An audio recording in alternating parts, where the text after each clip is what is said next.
Yeah, that sounds good. Before we dive in, can you just kind of guide me as far as timing and anything else I should know Yes. about Yes. tonight? So we do like 45 minutes and then a 15-minute Q&A. Okay, perfect. That's All all. right. And at the end, I ask everyone to put some questions on the chat and relate those, or if people want to speak up, that works as well. Perfect. Yeah, this will be, so much more fun if, since we have a smaller group, if people, interact and jump into the chat, that'll make this a whole lot Yeah. more fun for everybody. So please, Yep. please don't hesitate. And also because we have a small group, let me know if I'm moving too slow, too quick, if there's something that, I should focus on. So, I'll kind of start high level and then we'll take it from there. So first off, thanks so much for having me on tonight. Excited to be here and share our latest strategy, which is our preferred equity program. A little bit about us. Lone Star Capital is a firm that my business partner and I founded about 3 years ago to focus on owning and operating multifamily properties, primarily in Texas. To date, we've acquired and partnered on approximately 1,500 units. And most recently, especially in light of the structural changes to the capital markets due to COVID, we launched our preferred equity program, which we're talking about tonight. So let's just dive in first by explaining, what is preferred equity, and then kind of why has it been and potentially will continue to be an interesting space to be in from both a capital provider and a capital user standpoint.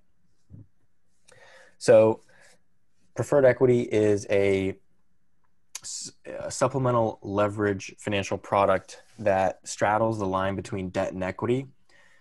And, let's see if I can get to a slide that makes more sense here. So the traditional capital structure is let's say a 75% senior loan and then 25% of common equity. And what preferred equity does is it plays right in the middle, and it has attributes of equity and it has attributes of debt.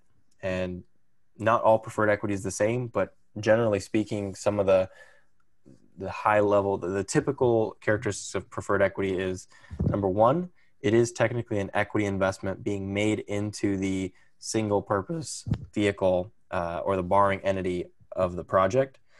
But it has debt-like characteristics in the way that it has preference in terms of payment as well as on a capital event. So, for example, on a refi or a sale, the preferred equity position is first to be paid. Similarly, just like a mortgage, it's first to be paid on a cash flow basis. In exchange for this seniority in payment, preferred equity accepts a fixed rate of return. So unlike equity, which has an unlimited upside, right? So if the deal ends up being a home run, the common equity gets unlimited benefits. Meanwhile, preferred equity has a capped return. Typically, it's a fixed rate of return, just like debt, where you've got a fixed interest rate. Sometimes you see structures where there's a kicker or participation, and that's also known as participating preferred equity, which it participates in a small portion of the upside. But what we focus on, and just the most traditional preferred equity, is just a fixed rate of return, and it consists of both a current pay requirement as well as an accrual. So this is where preferred equity can be pretty attractive, is the flexibility in terms of the way it's paid. And there's lots of things we can do, and we can go into more complex specific examples that really tailor the preferred equity structure to the deal. But just at a high level, a standard preferred equity payment structure might be one where there's an 8% current pay, which means just like the mortgage is paid every month, you've got 8% annualized that's paid out monthly. And then you've got a 6% accrual rate, which you don't pay. It's more of it's an accrual that gets paid upon payoff. So the simple example would be, let's say you have preferred equity on a deal for 3 years and there's a 6% accrual rate. You would keep up with the 8% current pay every month, and then at the end of year 3, you would pay back the preferred equity investment and then an additional 18% in terms of accrual, and that represents 3 years of 6% per year accrual.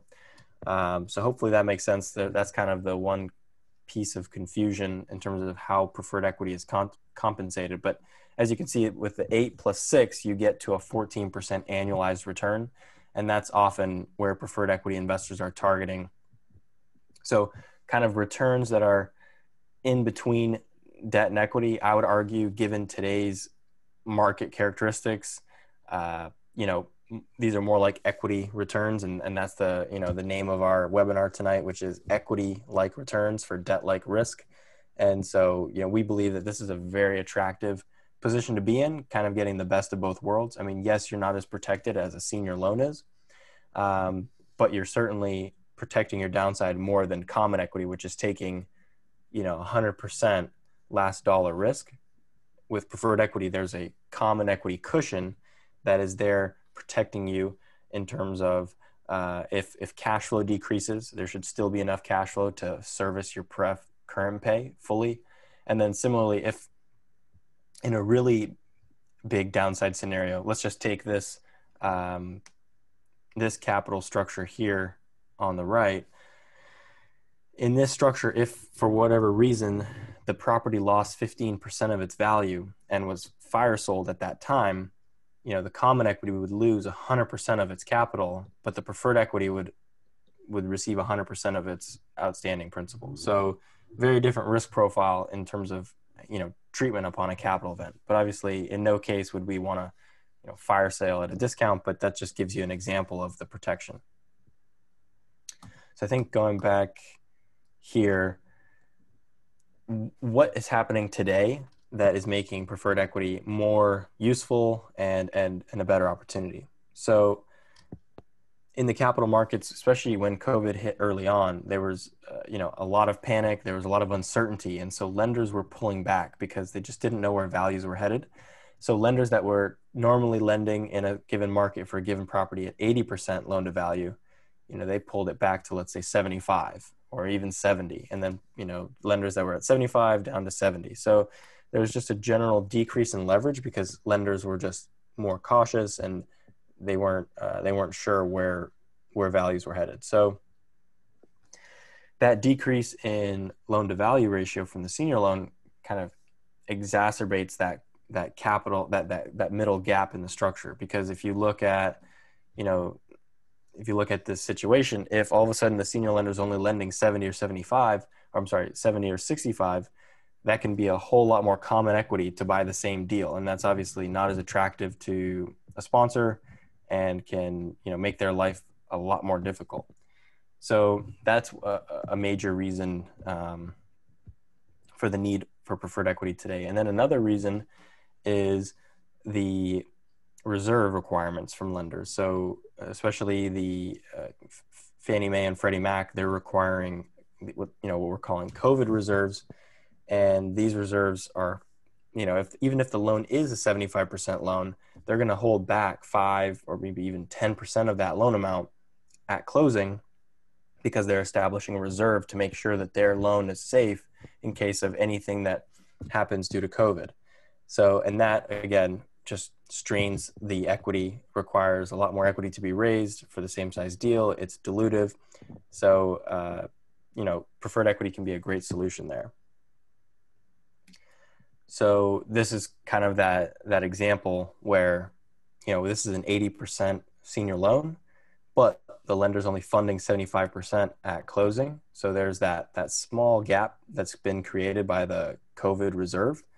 And so preferred equity comes in for that small slice, and then all is well with the property. The lender agrees to release the holdback, and that release of funds goes to paying off the pref, and now the loan is fully funded, and the common equity didn't see a change in their capital account, right? So to the common equity, it's just a nice, smooth picture, which is certainly ideal. So this is that downside protection example that we went through, kind of highlights that, the downside protection nature of preferred equity. So let's see, I think we've got a chat. I'll take a step back. Is 10% of the deal cost a typical preferred equity position? Okay, so good question. So that's a perfect question given where we're at here, which is this is kind of a version of our tear sheet, which is what we provide to sponsors or anyone who's interested in working with us on our preferred equity. And so these are our general terms. So to answer your question, 10% I'd say is fairly typical, but it can often be more. But it's really determined by a few factors, kind of the main one being the maximum loan to value or loan to cost of 85%. So, and I think what I'll do is I'll switch over to our model, which might be a little more clear. So this is kind of this is our underwriting model, and then this page specifically is our preferred equity module. So the way that we size the preferred equity, and which determines, whether the preferred equity is 5%, 10%, 20% of the capital structure, is really based on the total cost of the project minus the senior lender, right? So given the fact that we go up to 85% of cost in terms of our leverage on the preferred equity, and cost is defined as purchase price plus capital expenditures, our size is based on the senior lender, which makes sense, right? If the senior lender is funding 80%, then we only have room to come in with a bit more. But if the lender is only funding 70%, that's a big gap for us to fund.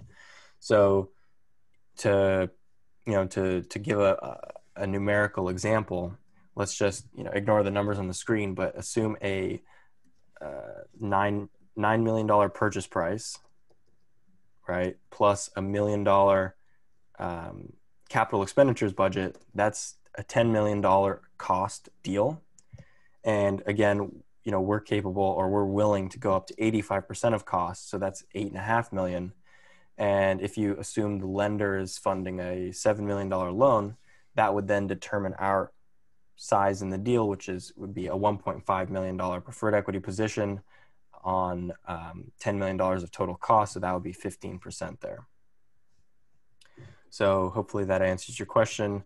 And so while we're on the topic of, how preferred equity is sized, some of the other things that we focus on, because it can't just be, cost or value based, because if the deal has a really low cap rate, really low cash flow, that's going to put us in a risky position, and we're not going to be comfortable there, even if the costs are okay. So that means what we're focused on is DSCR. So for those that aren't familiar, DSCR is debt service coverage ratio.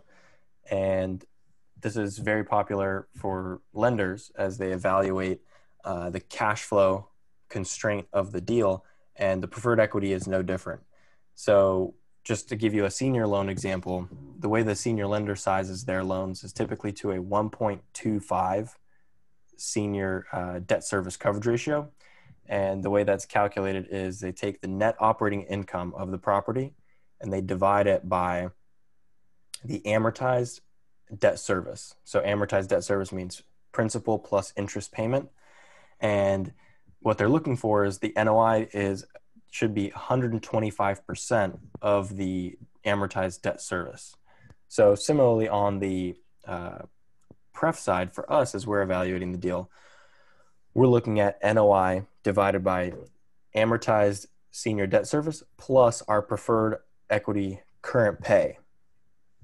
So you can see in this example deal, our current pay is 8%. So if we're funding 1.25 million and we want to be paid 8% on that amount, we're going to factor that into this senior plus pref DSCR, which basically tells you if the property is producing this much income, what's the ratio between that income and the burden in terms of debt and pref. So, that is a really helpful way to clearly see the cash flow potential and the ability of that property to service your current pay. And so if you see a really low DSCR or potentially a sub 1.0 DSCR, which would literally mean there's less NOI than there is debt service burden, right? That means you would have negative cash flow. then you're going to want to do a few things, such as reduce your preferred equity amount, right? If you reduce the amount of preferred equity, that'll reduce the amount of current pay burden. Other things you can do would be prepaying interest. So that kind of gets into more complex structures, which maybe if there's interest, we can talk more about that. But yeah, the idea with preferred equity is it should be, very flexible to fit the needs of a deal. So if the deal doesn't have going in cash flow, you can prepay the interest, and if the deal is short term or long term, right, there's ways to make preferred equity work. So the last measure to determine preferred equity sizing and to see if it's actually a good deal from the preferred equity standpoint is the exit test. Exit tests are really valuable, and we use them not only on the preferred equity side, we use them for our acquisitions as well. Lenders use them as well. So what an exit test is you trend the loan or acquisition or whatever product or business plan you have, you trend it to your projected exit. And so for us, we just typically look at preferred equity on a 3-year timeline. So what we do is we look at we trend the numbers to our 3-year exit, and then we look at where our preferred equity basis is in the deal in relation to a potential exit, primarily through a refi. What this means is we want to be able to get paid out of the deal through a refinance. And that's really valuable because that's a lot less risky than being reliant upon a sale, right? If we have to hope for a sale or force a sale, which is not something we want to do, that's not as strong of a situation. Then if we could simply, the sponsor on the deal could simply refi at their new higher valuation, and the new loan proceeds can not only pay off the existing debt, but also pay our preferred equity position off. That's a compelling situation. So looking at this deal specifically, you can see, you may not see it yet, but you could see there's a problem. So let me explain what's going on here. So let's focus on this number. So in year 3, the pref basis or the preferred equity basis is 17.5 million. And what that basis means is so the senior loan amount plus our preferred equity amount. And that includes accruals. So this is getting a little complex, but it's very interesting. So the reason why we're stacking the senior loan plus the pref on top of each other is it's based on priority of payoff, right? So if we want to get paid off, the lender has to get paid off first. So that's why we put the senior loan first at 16.5. And then we put our preferred equity amount on top of that because we want that to be paid off as well, plus that accrual rate that we discussed earlier gets tacked on to that amount as well. So when you get paid off, let's say it's $1 million preferred equity piece, the $1 million needs to be paid off plus 180,000 if you have a 6% per annum accrual over 3 years. And so what you could see here is with a $17.5 million pref basis, our base case refi assumptions would be an 80% LTV loan based on the value at the end of year 3, and that loan is only 16.9 million. So we have a problem. Our pref basis is greater than the projected, refi amount. So in this scenario, we would not be able to successfully be paid off via a refi. And you can see that simply when you just compare the LTVs. Our basis is 83% LTV, and then, the refi amount is 80%. So what we typically target is we want to see our LTV at the end of year 3 when we could be paid off via a refi, supplemental, or sale. Again, we're flexible with how we get paid off, but this is a kind of a stress test or a test to see how much value is being created. Because if we're funding at 85% of cost going in, there needs to be substantial value creation so that our initial funding of 85% of costs gets pushed down to 75 or 70 as the value increases, but our position stays here. So that's what we look for. So to kind of summarize, we've got our going in loan to value and loan to cost. We've got DSCR, And then we've got our exit test, or our year 3 last dollar basis, which we'd like to have again around 75%, because most loans at refi are going to be around 75 to 80%. So let's see here. Did we have Why is the cash flow in year 3 so low? The cash flow in year 3 is so low because this loan, and again, these numbers are, based on a real deal, but the numbers have been shifted around. But so we're assuming 2 years of interest only payments. And this is a great question, actually.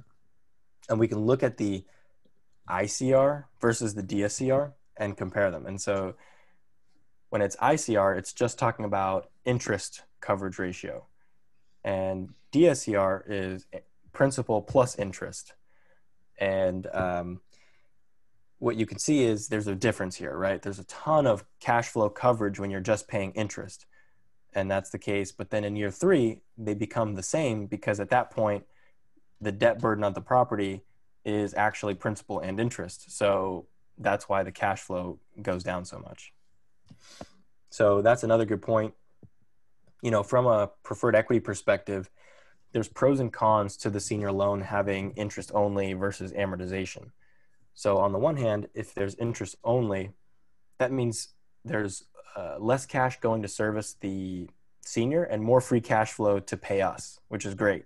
But on the other hand, when there's amortization, the senior loan is being paid down every month, right? And so that's actually reducing our last dollar basis, because, we're attached right on top of the senior loan.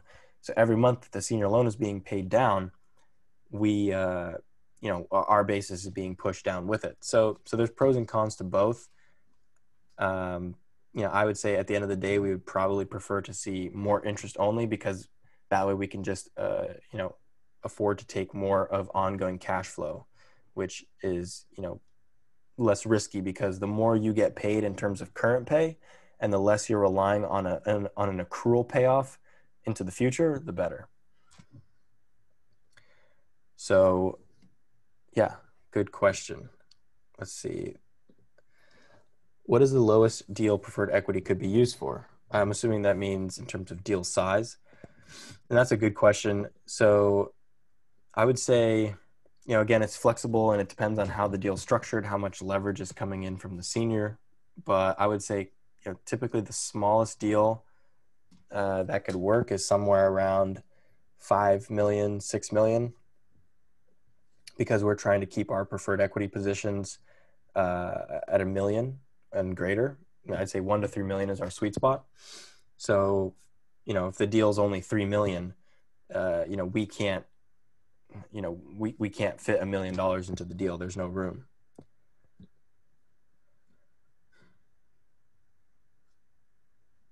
So yeah, that is pretty much the wrap up in terms of this module. This is where we work every day as we're underwriting preferred equity deals. The way that we underwrite the preferred equity deal is the same as how we underwrite acquisitions. This is our inputs tab for acquisitions and for preferred equity. So we underwrite the deal as if we were, going to buy it with, pro forma assumptions for rents, renovations, expenses.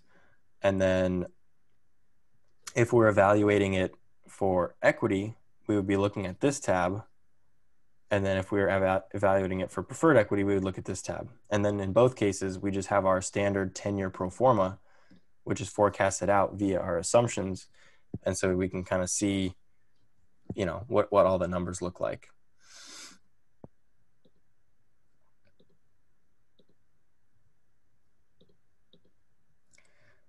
Next question is, what is the average hold period for pref investors in your deals? So, preferred equity, generally speaking, is better suited for shorter term deals where there's value being created at the property level. And that makes sense because, as I explained before, if you're going in funding the deal at 85% of cost, you want to see value being created so that your last dollar basis may start out at 85, but it gets pushed down to 75, where you could then be refinanced out, or a supplemental loan could be placed on the property and you could be paid off that way. So average hold period is, I would say, 2.5 years. And so we typically, in our term sheets that we issue to sponsors, we typically have a 3-year term. So we tell them that, in 3 years, we need to be paid off. And if they want an extend, then they have to pay us an extension fee for an additional year. And, so our base structure is 3 + 1 + 1, which is very similar to a bridge loan. So 3-year initial term, extension fee for another year, extension fee for another year. And at that point, we're looking to be paid off. And if we're, we have the right to force a sale if we're not happy with the situation, that way we can get paid off, hopefully with certainty there.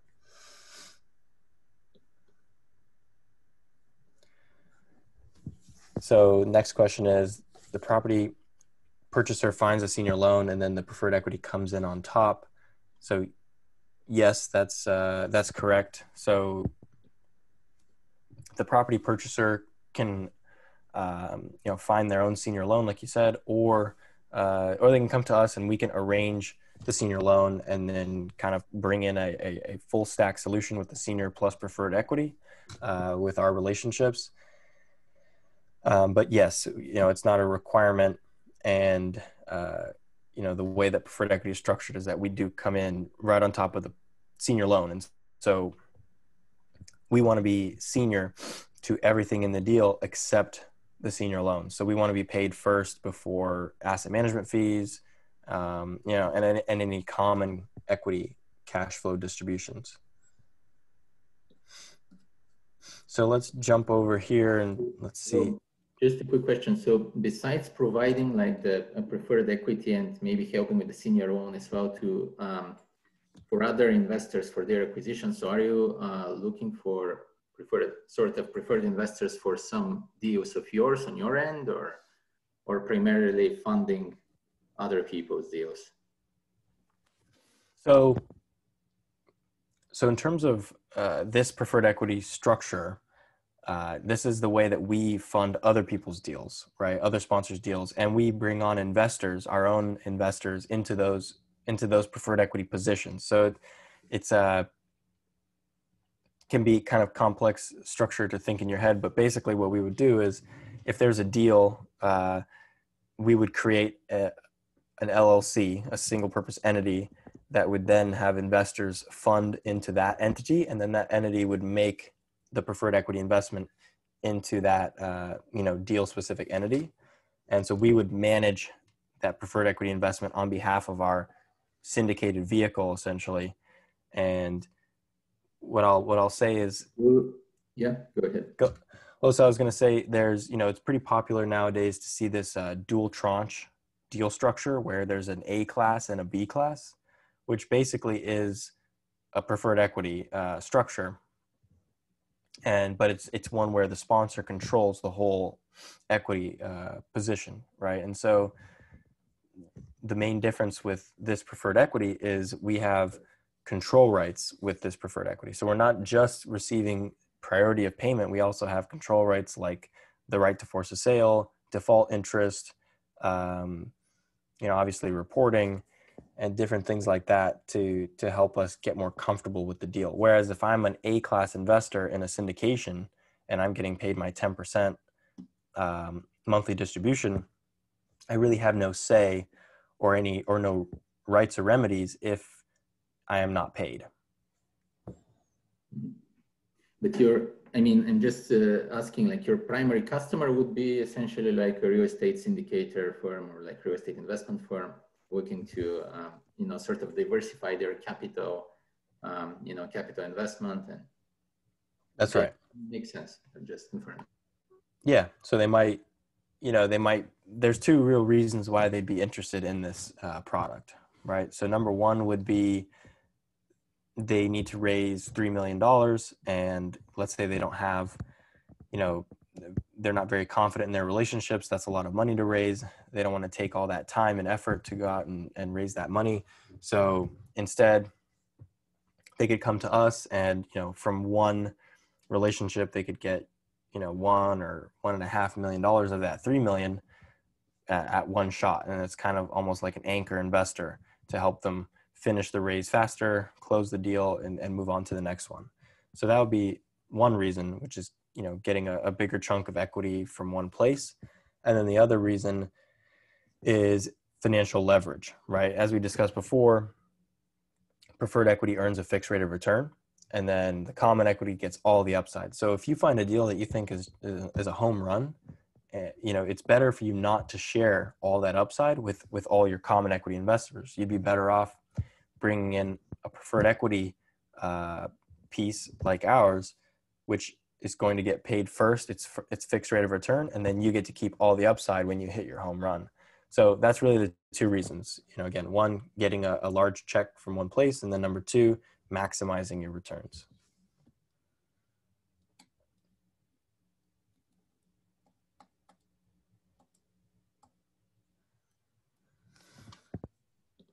Yeah, that makes sense.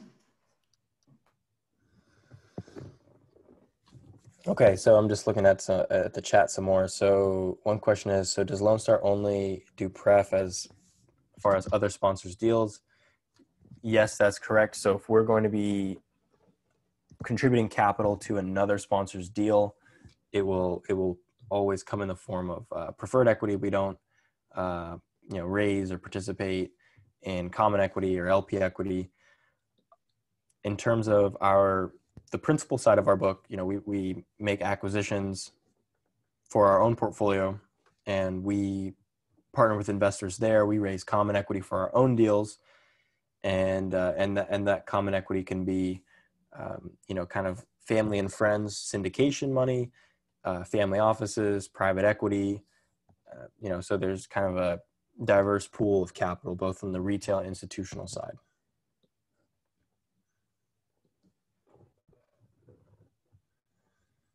So what is your primary sort of approach to finding investors for your preferred equity stake that you are going to, help others fund their projects essentially? So do you use like do you use like a digital marketing strategy, or do you have like a base of connections, or like in-person connections, etc.? So, this is definitely a very important part of the business, which is building relationships, building up your investor network.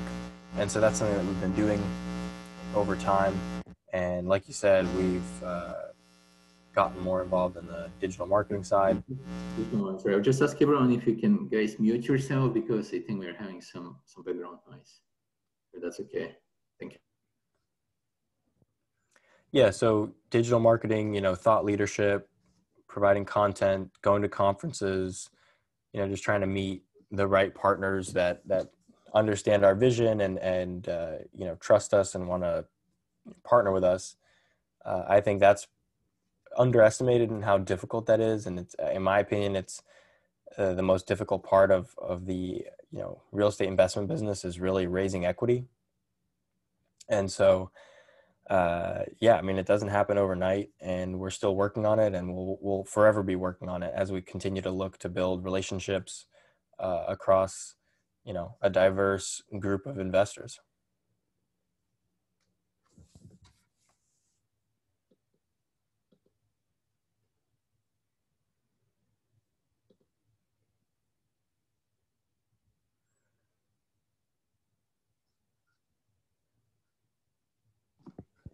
Is there any more? I'm not seeing the chat come up. Is there any more questions coming in? So I'm not sure if you're responding to this one. So Lone Star does only pref as far as other sponsors deals. Yeah, I answered that already in terms of, the way that we partner with other sponsors is with pref and not with, not in any other structure.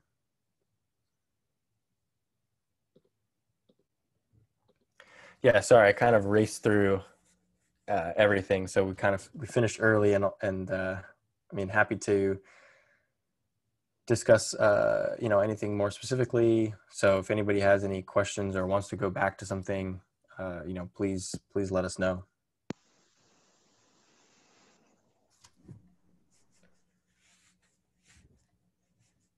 Yeah, so guys, if you wanna speak up, just feel free. Like we're really happy, to have Q&A and hear some questions. Or if you're feeling shy, just put your question on the chat. That works as well. So yeah, Yeah, I see someone missed the beginning part. I apologize for that.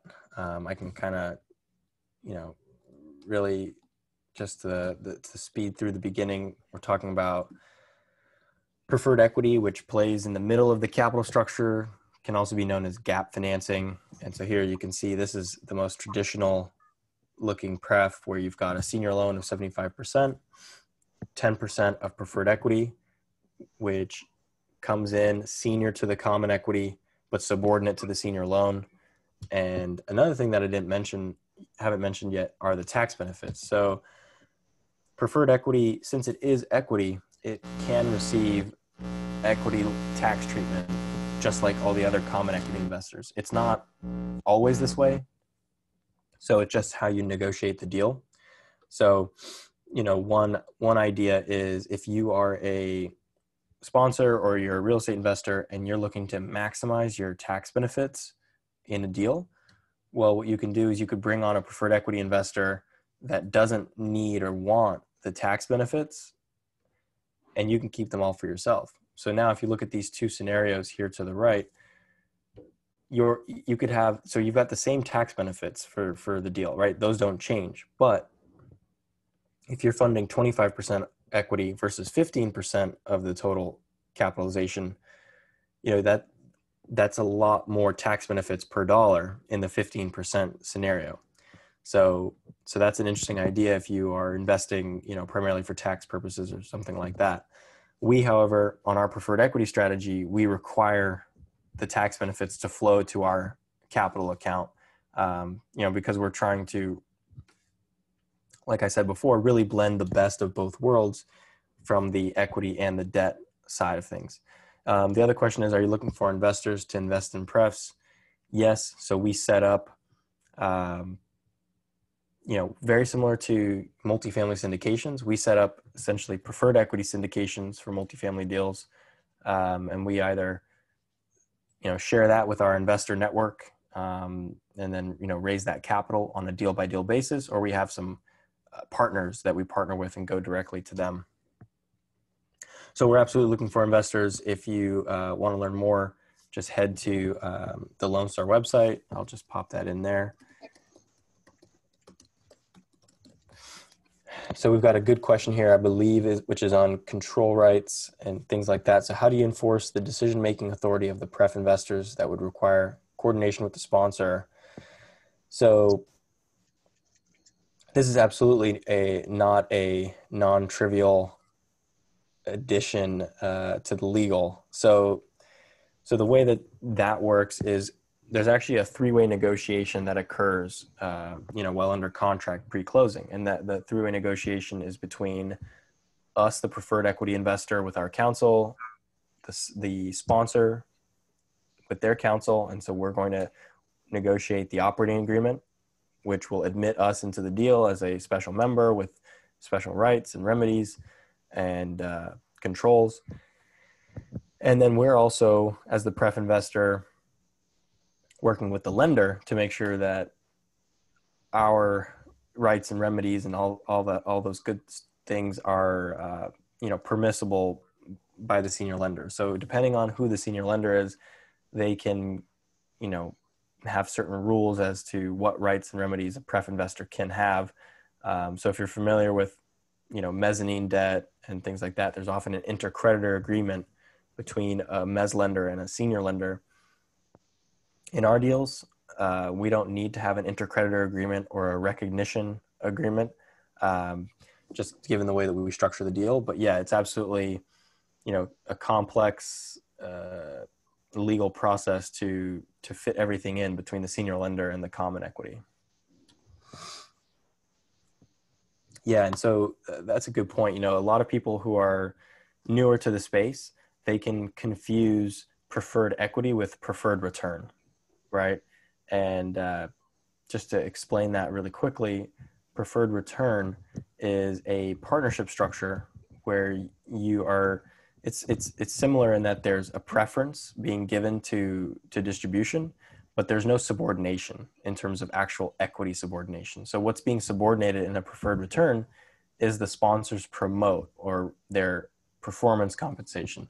So just to give you an example, for those that aren't familiar, a typical deal structure would be an 8% preferred return for your investors, and then let's say a 30% promote. So if I'm the sponsor, what I'm basically telling my investors is you're going to make 8% on your money before I start participating in the upside of the deal.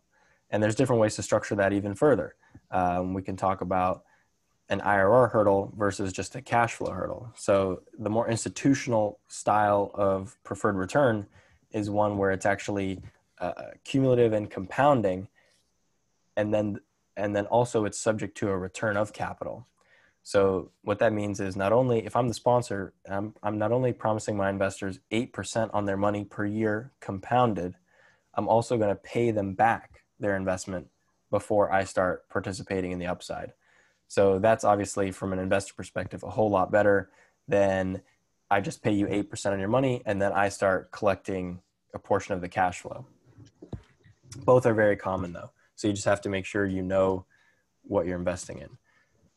So that's preferred return. And then preferred equity, right? It has this similar mechanism where the preferred equity current pay must be paid first before distributions can be made to other classes of investor.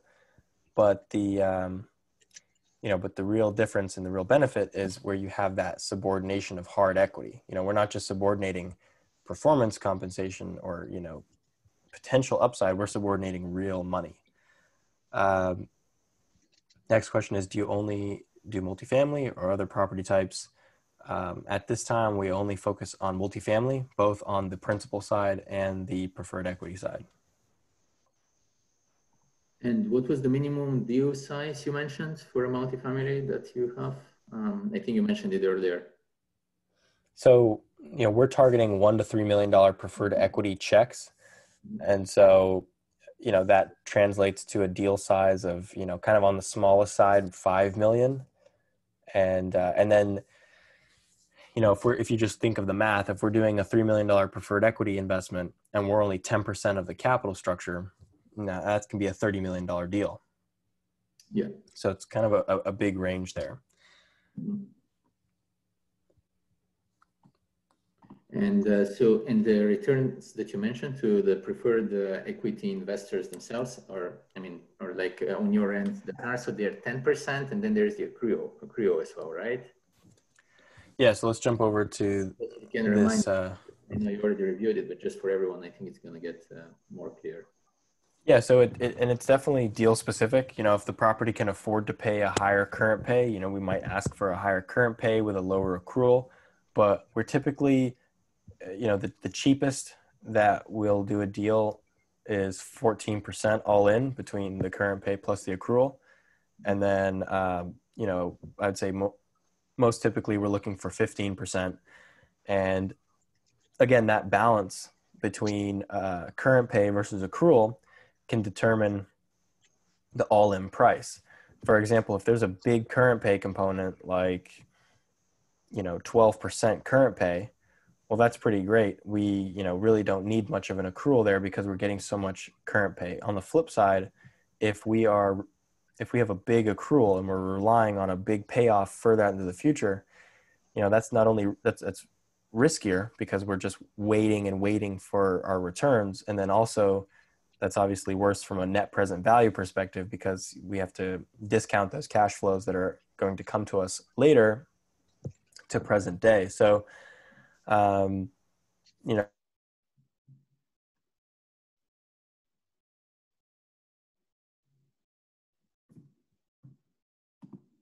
question. Another question here. Do you go looking for pref equity investments or the project sponsors find you? So good question. So we've been doing a bit of both. We've been doing a lot of networking, posting on social media and reaching out to sponsors and also debt and equity brokers that are dealing with a lot of these deals and they're looking to fund them from both a debt and equity perspective. They come to us for deals as well. But yeah, it's been great as we've kind of grown the awareness for this product. A lot of sponsors have been coming to us interested in learning more and you know, seeing if their deal is a good fit and working with us.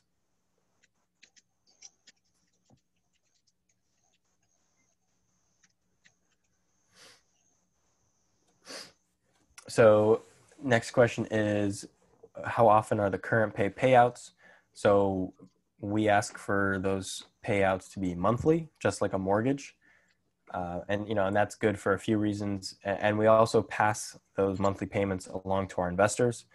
Obviously, investors love monthly distributions. And then for us as the manager of the preferred equity, it's better to get monthly distributions or monthly payouts of the current pay, because it just kind of lets us stay on top of the property a little closer, right? If they miss a payment, well, they only just missed 1 month of payment, rather than if we were getting paid quarterly and they missed a quarterly payment, you know, we don't know when the problem started. It could have started way earlier in the quarter or later. So, and then on the accrual side, the accrual does not compound. It's just a simple calculation. So, right, if you do a preferred equity deal for 3 years, it would just be 6 plus 6 plus 6, simple accrual over those 3 years for an accrual total payoff of 18%. So typically, how many deals do you do per month? Right now, we are kind of, since we've launched, maybe we're only doing about a deal every 2 months, and we're looking to ramp that up to ideally 1 deal per month. That would be a good cadence for us. And the minimum size for an investor, it's been around 100,000. And what we've been doing is we've been setting up kind of an incentive for more. So, you know, on our last deal we did, it was $100,000 minimum, and investors got, you know, a certain return. And then if they put in 250,000 or more, then they got an increased return. And so we're trying to find ways that, you know, make it interesting for investors and you know, kind of give them major investor status or benefit.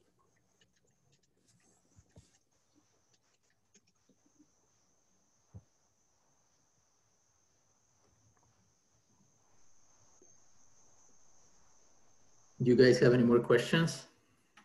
Yeah, this is really informative. That's very good, and very good underwriting spreadsheets as well.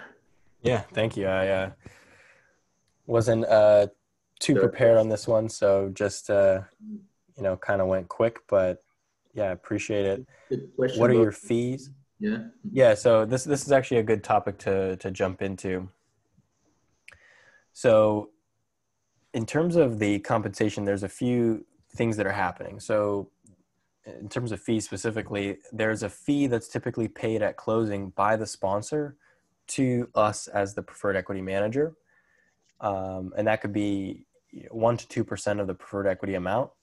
And the way that we structure is that is we as the manager, we will keep that fee. So that's what we are being paid at closing.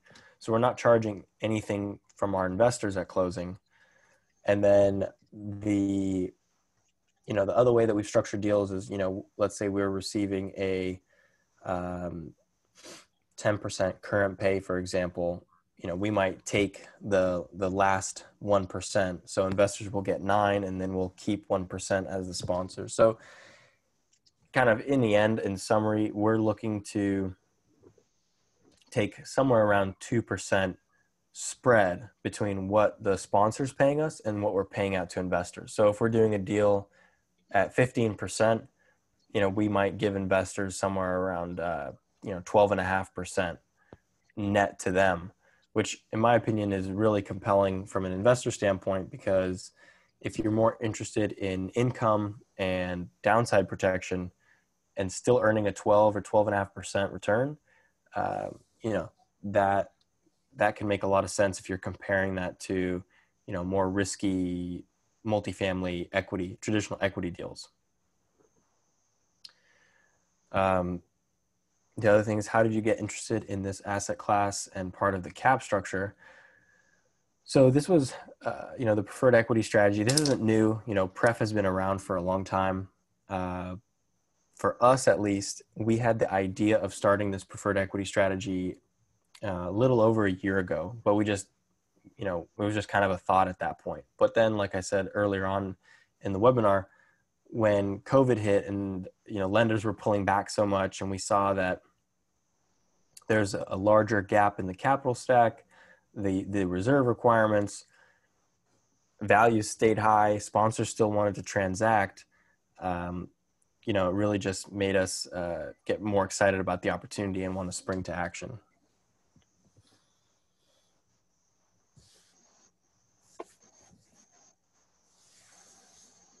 Awesome. Any more questions, everyone? I think we had a pretty good set here.